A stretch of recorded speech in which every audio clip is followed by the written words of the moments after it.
recibamos a esta hora a Cristian Menú. Les voy a contar un poquito acerca de Cristian. Él es abogado especializado en Industria 4.0, profesor de posgrado de la Universidad UCES Argentina, embajador de las Naciones Unidas por la Paz, presidente de la Fundación Space Kids, presidente del Centro de Innovación E3 de Bolivia, vicepresidente de Corporación Futuro 5.0, director para la Argentina de la Asociación de Investigadores Profesionales y Académicos APRA del Reino Unido. Ustedes me confundieron porque me dijeron que él me iba a hacer unas preguntas.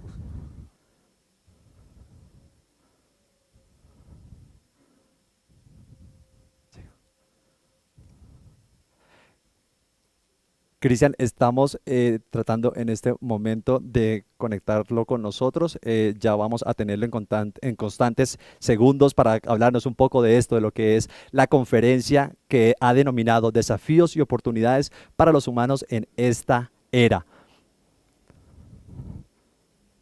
Buenos días, ¿cómo están? Hola Cristian, ¿cómo estás? Un gusto estar con ustedes. Para nosotros un placer tenerte y de verdad gracias por aceptar esta invitación para formar parte de este tercer foro de humanismo digital. Te damos la calurosa bienvenida y bueno, por favor acompáñanos con esta conferencia tan especial que has preparado para todos nosotros.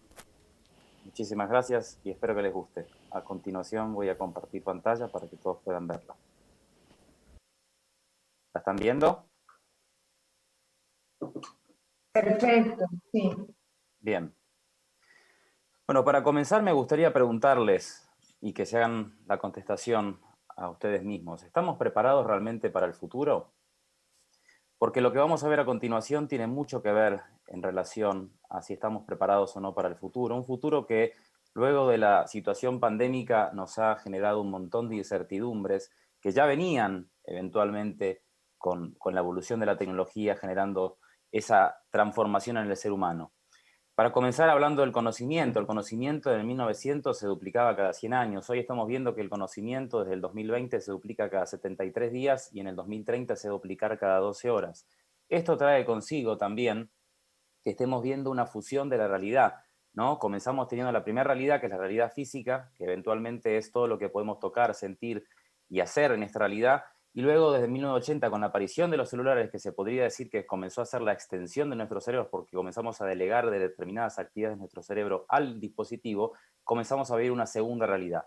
En esta era que estamos, desde la aparición, sobre todo desde el 2010 aproximadamente, con las redes sociales, comenzamos a ver una realidad aumentada, porque empezamos a ver la realidad digital y la realidad aumentada como que se empiezan a bifurcar. Y empezamos a ver esa convergencia en esas tres realidades, la realidad física, la digital y la aumentada, que hacen per se que podamos decir que en los próximos años, de aquí al 2030, un día de 24 horas lo vamos a experimentar como si fuera un día de 72 horas, por la velocidad que va a generar tanto en la duplicidad de conocimiento como en la velocidad que vamos a ir en todo lo que estamos haciendo. Y estas tres realidades traen consigo una cuarta realidad, que es el metaverso, que vamos a poder combinar la realidad que tenemos hoy, que es la realidad física, más la realidad que tenemos en el mundo virtual, que es WhatsApp, Zoom y todo lo que estamos haciendo, y hacer una tercera realidad, porque estamos viendo dentro de esta dimensión una segunda realidad, pero cuando entremos a lo digital vamos a tener tres realidades convergiendo en una sola.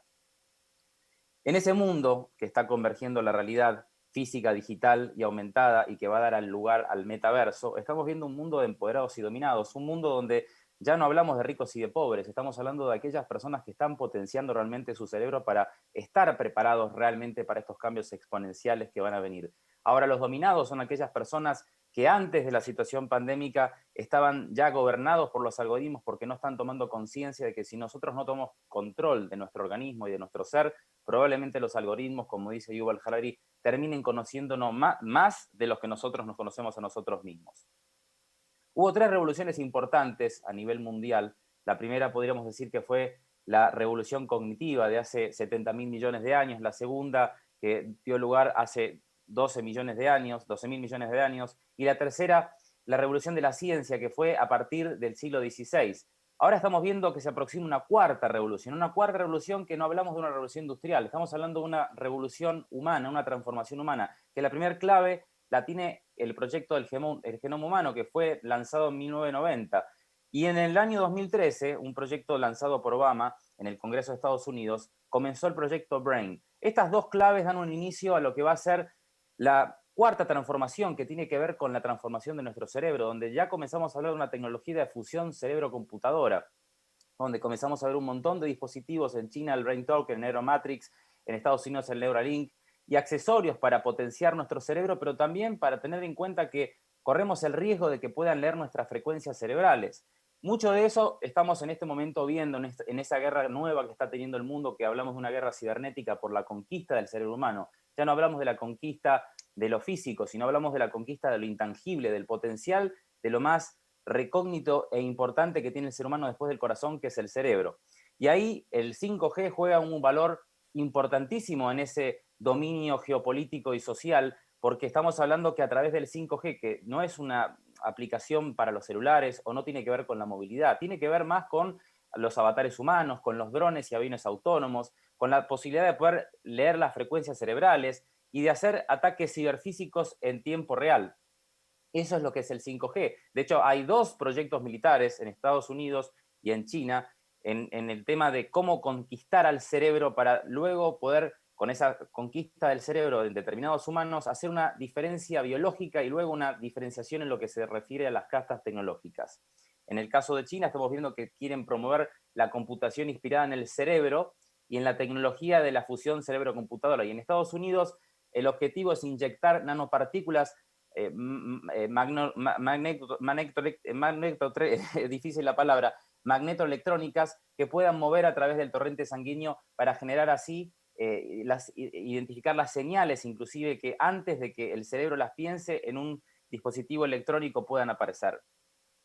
Existe en China el pensamiento de que realmente ya tenemos hoy la policía del pensamiento, que muchos lo pueden ver en las novelas de ciencia ficción donde se hablaba, ¿no?, de que había un policía del pensamiento. Bueno, en China ya hay denuncias, ¿no?, que están denunciando que hay voces que se escuchan dentro de la cabeza. Ahí vemos en la pantalla al señor Wang, que es víctima del control mental. ¿Sí? Son personas normales que sienten que ya hay una institución o una persona que les está mandando señales en la cabeza de un control que no pueden tener ellos, el control de sí mismos. Entonces, esos son los riesgos que hacen eventualmente, o uno de los mayores desafíos que hacen a esta nueva era que estamos, que es el control mental a través de las frecuencias electromagnéticas.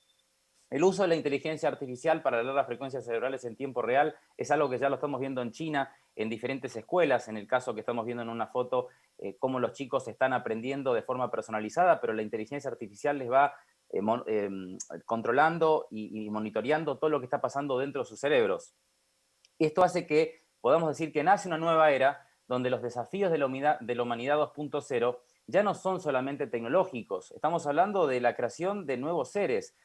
Para comenzar, podemos decir que nosotros somos seres humanos, pero luego podemos ver que comienzan a haber transespecies. O sea, cuando hablamos de transespecies empezamos a ver que son esas personas que pueden convertir sus cuerpos en un lagarto, en un perro o en cualquier especie que quieran, a través de transferencias en el torrente sanguíneo o a través de modificaciones en el rostro, como estamos viendo el hombre que se está queriendo parecer un lagarto y se siente un lagarto. Se ha hecho todas las modificaciones habidas y por haber para poder ser físicamente un lagarto. Después vemos personas que se podrían considerar seres cyborg o transhumanos, que son personas que utilizan a la tecnología para potenciarse dentro del humano, como por ejemplo podemos ver el caso de Harbinson, la persona que tiene una antena en el cráneo, que es para leer los colores. Podemos también ver personas que se han sacado el ojo para parar una cámara. O sea, esos transhumanos son de alguna forma el comienzo de lo que va a ser la evolución de las castas tecnológicas, que hacen eventualmente a esa diferenciación que vamos a ver,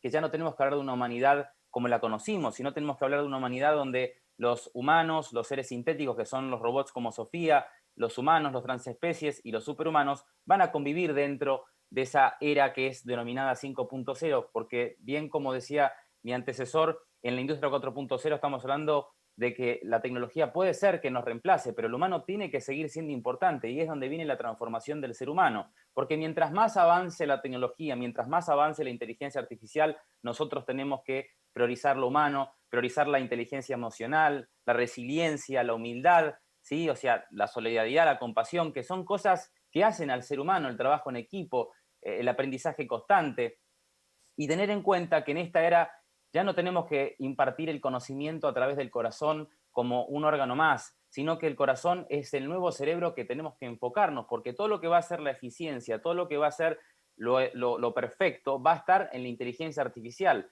Ahora, el rol del ser humano, además de hibridarse con la inteligencia artificial para ser más eficientes en lo que haga, va a tener que hacer eventualmente el trabajo de estudiar el corazón, ¿sí? Los momentos de silencio, los periodos de soledad, meditar, contemplar el entorno, trabajar en grupo, vivir con sencillez y preguntar al corazón cuando no sepamos qué hacer, porque vamos a ver tantas cosas que nos van a realmente sorprender y que van a imponer el desafío a tener que prepararnos para ese futuro que ya no tenemos tiempo de meses. El desafío es hoy, no podemos prepararnos de aquí a 6 meses, porque si vemos cómo todo se va duplicando a una velocidad mucho más rápido, podemos ver que no tenemos tiempo. Entonces ahí es donde debemos de conocer a nuestro cerebro antes que la inteligencia artificial lo haga. Tenemos 3 tipos de cerebro, el neurocórtex, el límbico y el reptiliano, pero ahora viene un cuarto cerebro que vendría a ser el exocórtex, que va a ser cuando tengamos la posibilidad de tener un implante en nuestro hipocampo.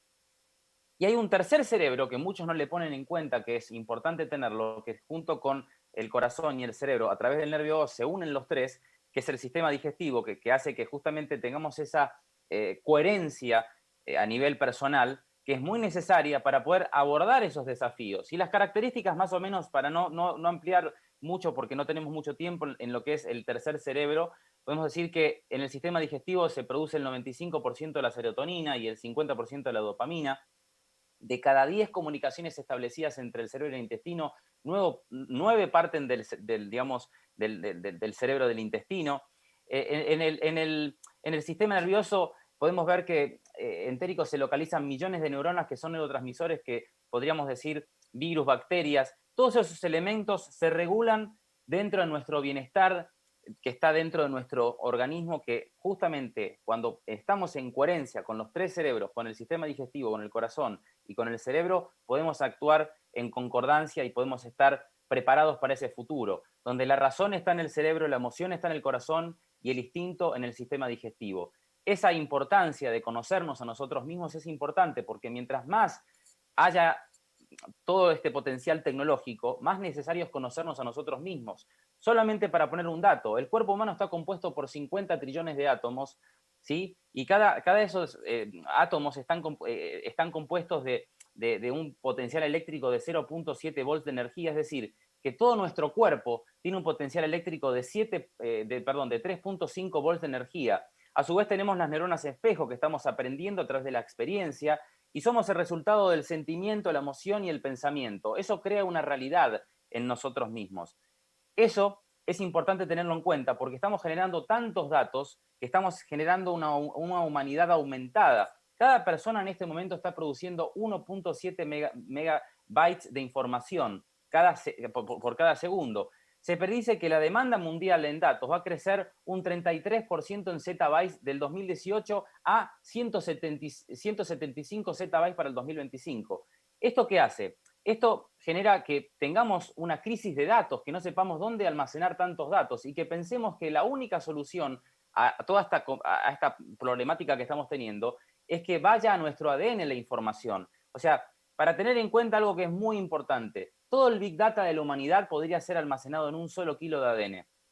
Y el ADN es millones de veces más eficiente que el disco duro de una computadora, ¿sí? Entonces, todo este sistema de información se va a converger entre lo tecnológico y lo biológico, pero teniendo en cuenta que si nosotros no tenemos en cuenta la evolución dentro de nuestro ser como lo más importante y priorizamos más lo tecnológico, probablemente nos deshumanicemos y dejemos que la tecnología termine conquistando no solamente nuestros pensamientos, sino nuestro propio ser. Y si se fijan, la evolución tecnológica que hemos visto de aquí a los próximos, que hemos visto desde 1970 y la proyectamos hasta el 2040, podemos comenzar a ver que en 1970 comenzamos a hablar simplemente de microcomputadoras.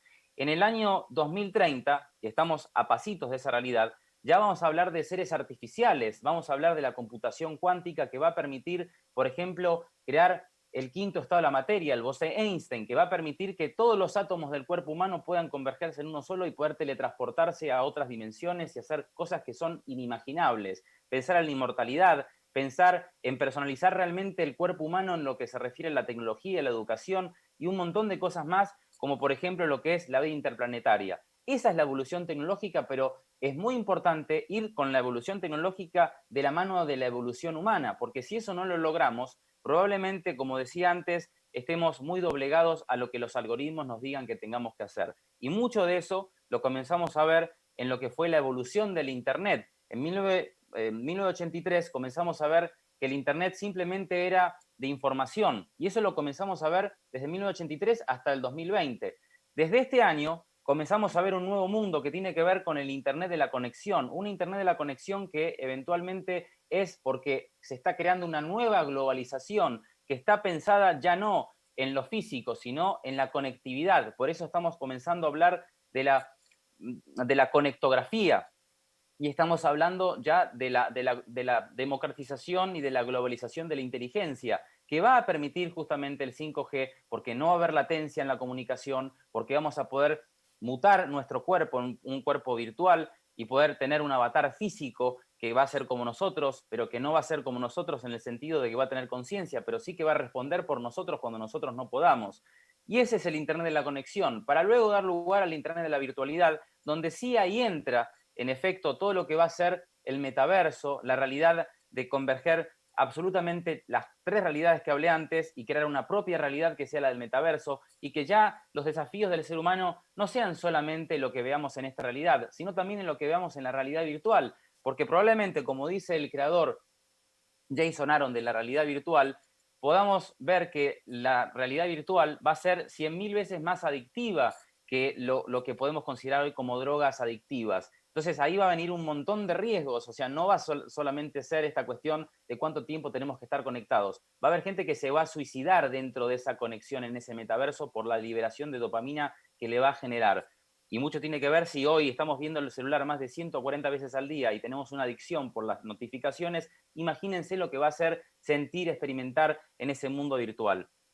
Para que sea posible ese mundo virtual, el 6G, todo lo que está haciendo Starlink, Amazon y OneWeb, lo van a hacer posible. Van a hacer posible justamente esta masificación de comunicación y masificación de conectividad, que podemos tener un Internet que ya no sea un Internet del futuro, porque el Internet que estamos viendo se está personalizando gracias a la inteligencia artificial, se está volviendo cuántico, y al volverse cuántico va a ser indescifrable, y absolutamente toda la economía global va a ser basada e impulsada por el blockchain. Por eso estamos viendo ya la muerte de los estados-nación, porque va a ser difícil para los estados no solamente ver cómo pagar los sueldos o cómo hacer para mantener a sus países estables a través de las jubilaciones o a través de emitir moneda, porque el blockchain se va a encargar de absolutamente todo. La posibilidad de poder trabajar a distancia va a hacer que los estados no puedan regular el tema de los impuestos, y eso se está viendo en el futuro de Internet, que es el futuro de la economía mundial, que no es poca cosa.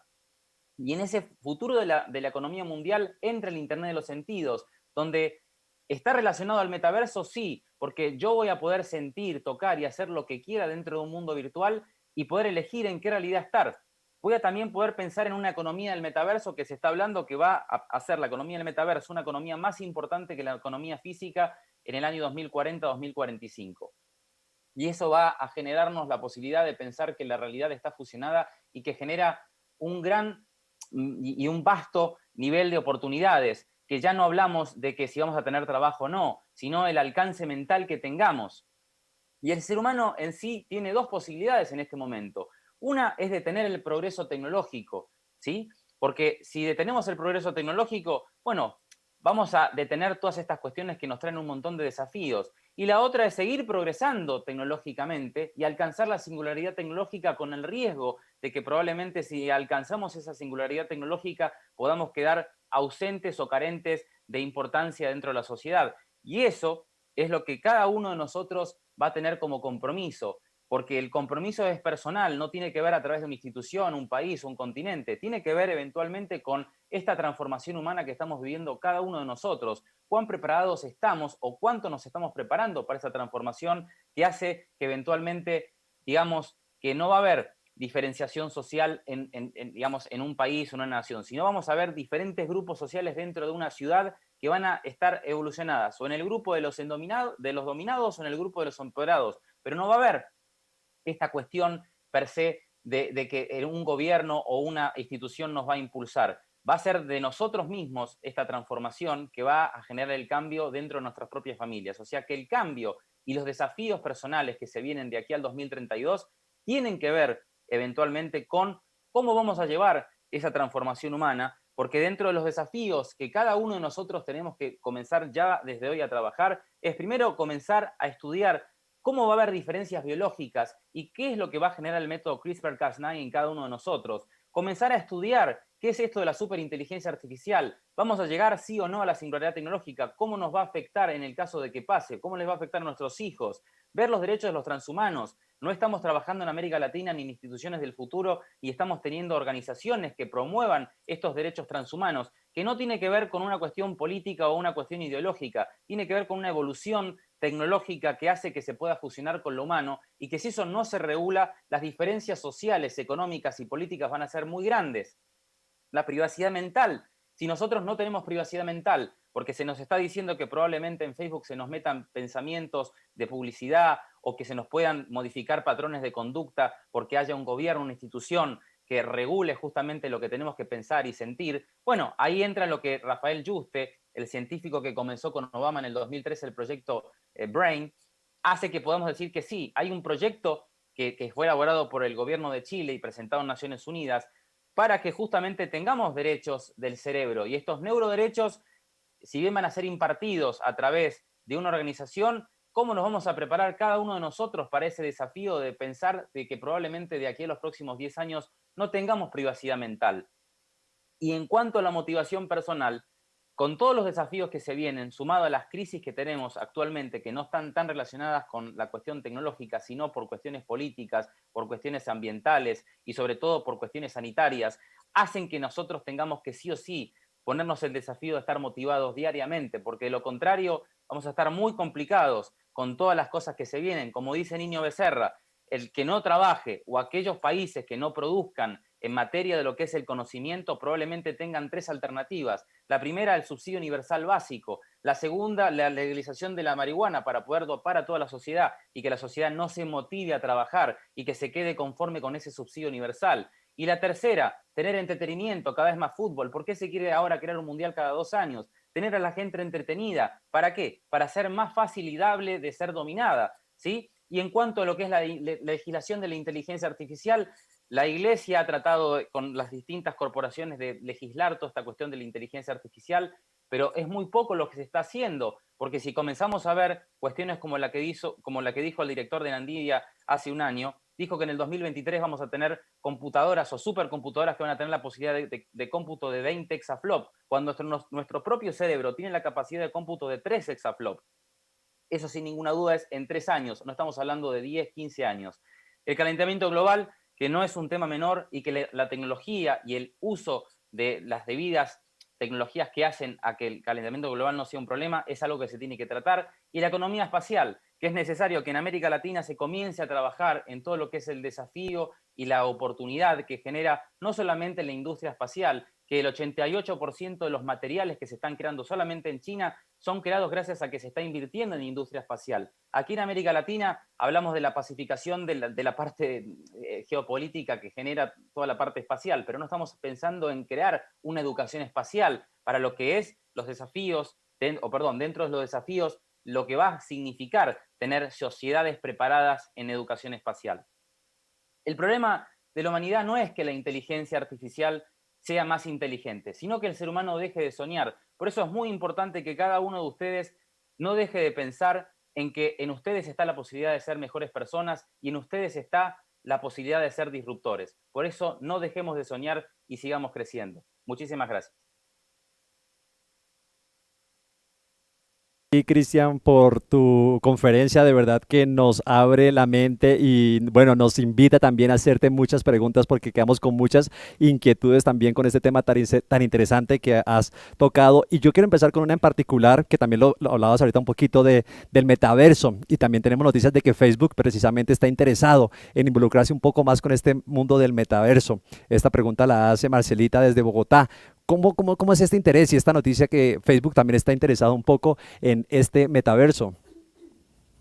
Bien, la idea de Facebook es volcarse a lo que va a ser el nuevo Internet porque el nuevo Internet y la nueva realidad que vamos a tener va a ser el metaverso, donde nos va a dar la posibilidad, por ejemplo, de poder crear una industria dentro de ese metaverso a través de los NFT, que significa tokens no fungibles, que eso significa un certificado digital que yo puedo, por ejemplo, vender cosas únicas para personas que van a comprar eso y que otras personas no lo van a poder usar. Un ejemplo claro y concreto para los que no entienden mucho el tema de lo que son los certificados digitales que van a estar movidos dentro de la economía del metaverso, lo podríamos ver en el caso de Fortnite, que es este juego donde los chicos lo descargan y tienen que ir comprando la ropa para esos avatares, y esos avatares van a usar la ropa que los mismos usuarios le compren.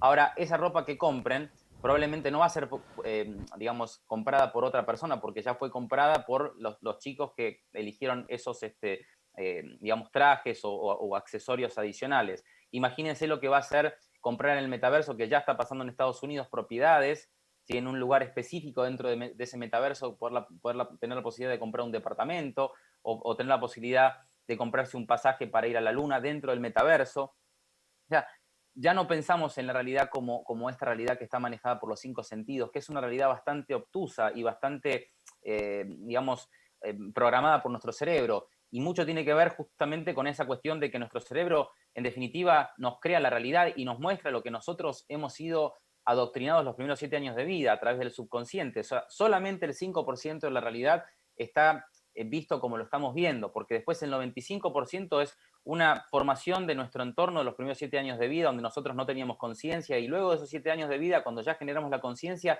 ya estamos programados con la posibilidad de decir, esto es un celular, esto es un papel, y ese tipo de cosas que hacen que eventualmente nosotros veamos la realidad como la estamos viendo. Hay una parte del ojo que es ciega, ¿sí? Que cuando nosotros proyectamos lo que estamos en este momento viendo, se construye con esa parte que siga y construye la realidad. Entonces, imagínense lo que va a generar esta cuestión de cómo nosotros vemos a la realidad y cómo nuestro cerebro funciona en el metaverso, todos los desafíos y oportunidades que va a generar esa realidad.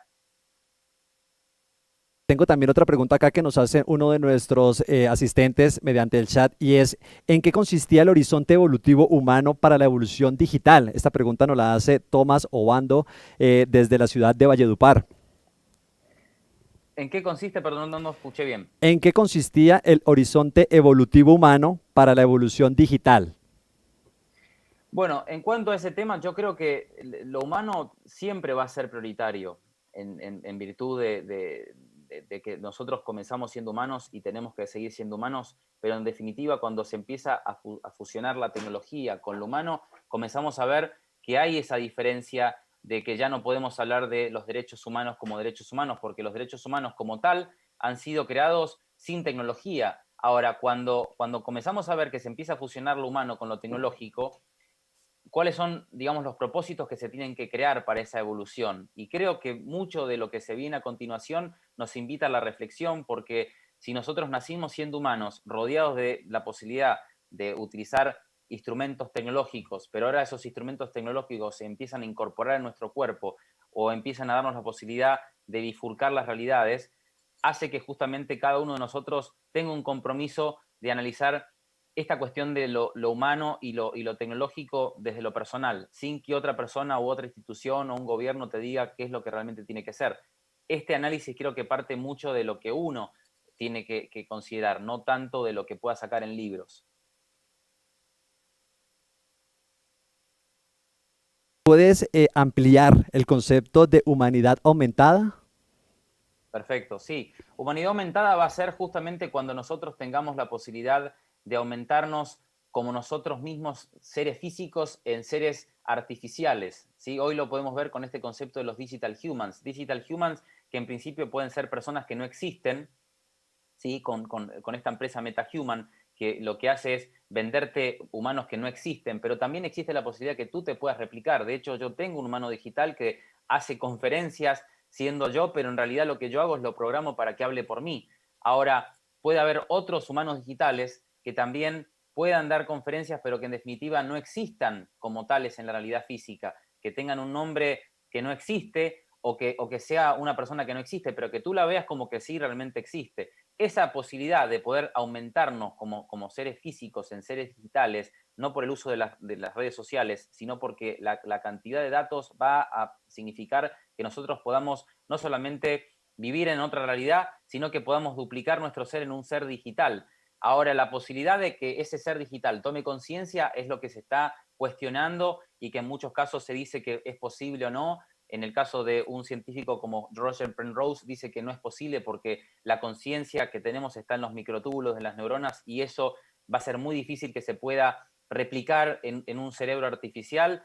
Y otros, en cambio, dicen que el cerebro artificial per se es una caja negra, que no se sabe cómo va a reaccionar de aquí a los próximos años cuando tenga mayor información y empiece a analizar esa información y que eso permita eventualmente pensar en la posibilidad de que pueda despertar conciencia.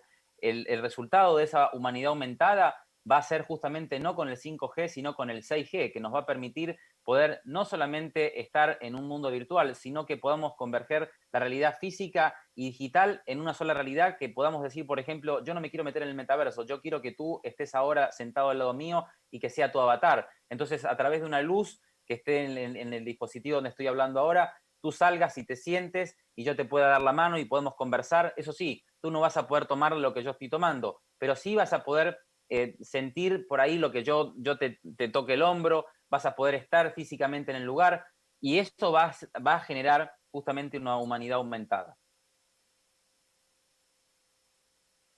Digamos que en toda esta conversación también es esa adaptabilidad que vamos a tener los seres humanos entre esa transición de la realidad virtual y de la realidad física en cuanto a los seres humanos, ¿no? Un poco de cómo va a ser ese desafío y esa adaptación de nosotros humanos. Y yo creo que esto también va un poco a la siguiente pregunta que nos hacen desde México, también Gloria, y es: ¿el futuro que nos espera es transhumanista?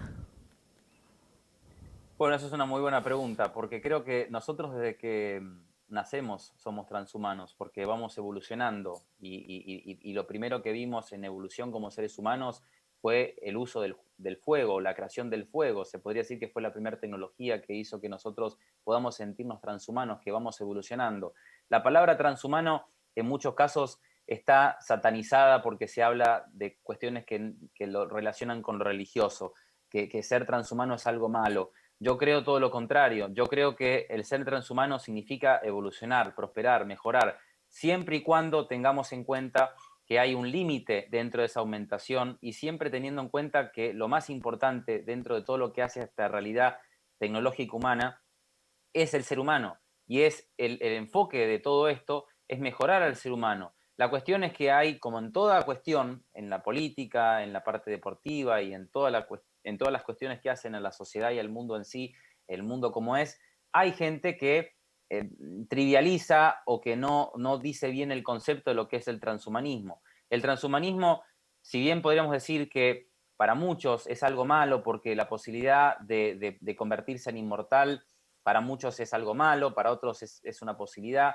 Es muy, desde lo ético, trae un montón de consecuencias, pero creo que el transhumanismo, por lo menos desde mi punto de vista y una opinión personal, es algo que nos va a permitir tener la posibilidad de elegir, cosa que si hoy, por ejemplo, si tú dices, yo quiero ser inmortal, o no tienes la tecnología para hacerlo, o no crees, pero no está esa posibilidad, ¿sí? Ahora, en los próximos años, sí vamos a tener esa posibilidad de poder elegir si queremos seguir viviendo o no. Y cada vez más se está haciendo factible esta posibilidad por los avances de la nanotecnología, de la biotecnología, de la computación cuántica. Estamos viendo que las cosas que cuando nosotros éramos niños eran imposibles, cada vez son más posibles. Entonces, para los niños que hoy tienen entre 3 y 12 años, esos niños probablemente no tengan imposibles. Y esos niños van a querer seguir evolucionando, van a querer seguir aumentándose. El tema no está en la tecnología, sino en el uso que se le da a la tecnología, en la implementación que eventualmente le damos al uso de las redes sociales, por ejemplo.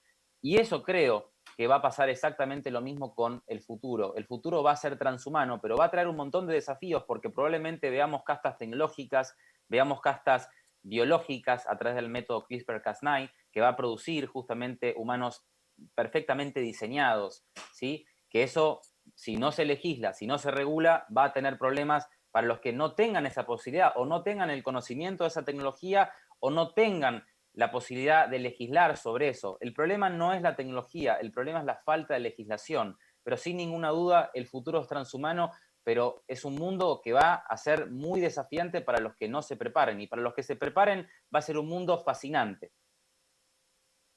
Humanismo sin duda es un tema que es bien amplio, que también de hecho aprovecho para comentarle a las personas que están conectadas con nosotros en este momento que vamos también a hablar un poco más de esto, del transhumanismo en nuestro chat, en nuestro Working Together que vamos a tener también preparado para seguir ampliando un poco más de este tema. Cristian, es que como usted lo dice, hay muchos desafíos con este futuro, con la realidad, con las imposiciones que también hablamos un poco en referencia a lo que me decías ahora también, los videojuegos, las plataformas digitales, poniendo como ciertas como figuras o como cosas para que la gente elija, entre comillas, si lo podemos decir, que también voy a esto, a mi próxima pregunta que la hacen desde Argentina, José Manuel, y es, ¿usted cree que las personas van a perder la libre decisión? ¿Vamos a tener en verdad como una potestad de decidir o siempre vamos a decir sobre un marco de? ¿Sí me entiendes? ¿Vamos a perder de pronto esa libre decisión?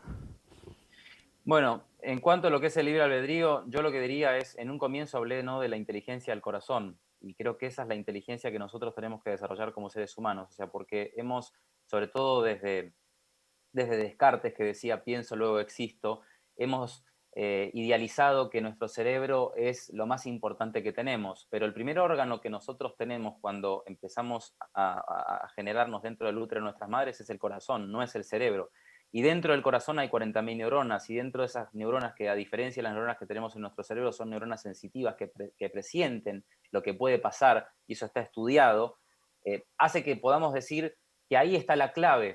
De hecho, yo no soy una persona religiosa, pero entiendo, por lo que es la religión en sí, sea el Islam, el catolicismo o todas las religiones que hay, que ponen al corazón en el centro del ser humano. Y por algo el corazón es un órgano tan importante. Y en una era donde la información cada vez es más líquida y donde todo es cada vez más líquido, lo más importante está justamente en el potencial que hace que el ser humano siga siendo ser humano. Por ejemplo, hoy le decimos a la máquina que sea eficiente y va a ser 100.000 veces más eficiente que nosotros porque está preparada para eso. Pero si se le pide que sea apasional, ¿sí?, que le ponga amor a lo que hace, que sea entusiasta, que trabaje en equipo, probablemente no lo pueda hacer.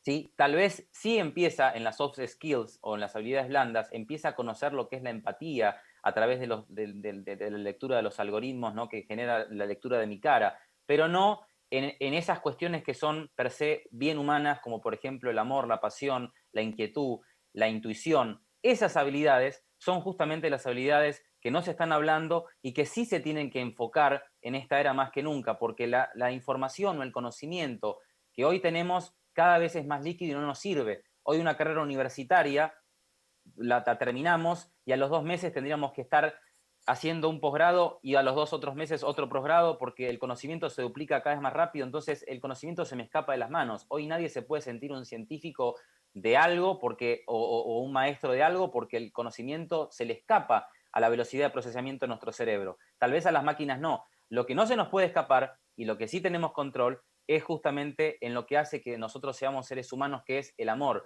lo que hace que siga habiendo humanidad dentro de lo que es el mundo, y lo que hace que podamos pensar en una diferencia con el mundo que se viene. El mundo que se viene va a ser eficiente, va a ser personalizado, va a ser virtual, pero probablemente lo que es relacionado al amor, la empatía, la pasión y todas esas cuestiones que son bien humanas, va a ser carente en la medida que los seres humanos no trabajen. Por eso creo que la esperanza y la clave para este mundo que se viene es trabajar específicamente en la inteligencia del amor que está en nuestro corazón. Como usted lo decía también, creo que el desafío está propuesto, la realidad de todo esto que se nos viene en el futuro es un hecho, como usted también lo mencionaba, y lo más importante también que queremos resaltar también es el tema del humanismo, de no perder eso, el corazón en todas las cosas que pongamos. De verdad, gracias por compartir con nosotros esta conferencia, esta postura también de usted. Para nosotros ha sido un placer tenerlo en el tercer foro de Humanismo Digital. Muchísimas gracias, y ojalá que esto sea el comienzo de un nuevo cambio dentro de lo que es Colombia, y felicitaciones por la organización y por lo que están haciendo. Creo que esto es lo que nos da la esperanza de un mundo mejor y de un ser humano cada vez más humano. Así que el agradecido soy yo, y estoy a las órdenes para lo que ustedes necesiten. Muchas gracias. Gracias a nuestro conferencista Cristian por esta conferencia tan maravillosa y por ampliarnos y por compartir esta información también, que sin duda también vamos a seguir compartiendo nosotros. Recuerden, a las 10 de la mañana vamos a tener unos conversatorios en lo que hemos denominado el Working Together. Allí vamos a seguir tocando temas tan importantes como el transhumanismo, que hablábamos también hace unos segundos con Cristian, diferentes temáticas con panelistas también, donde ustedes también van a poder opinar, así que los esperamos también. Ahí les iré dando las indicaciones para que se conecten en el Working Together, este espacio, este conversatorio, para seguir tocando y ampliando este tema tan interesante como lo es también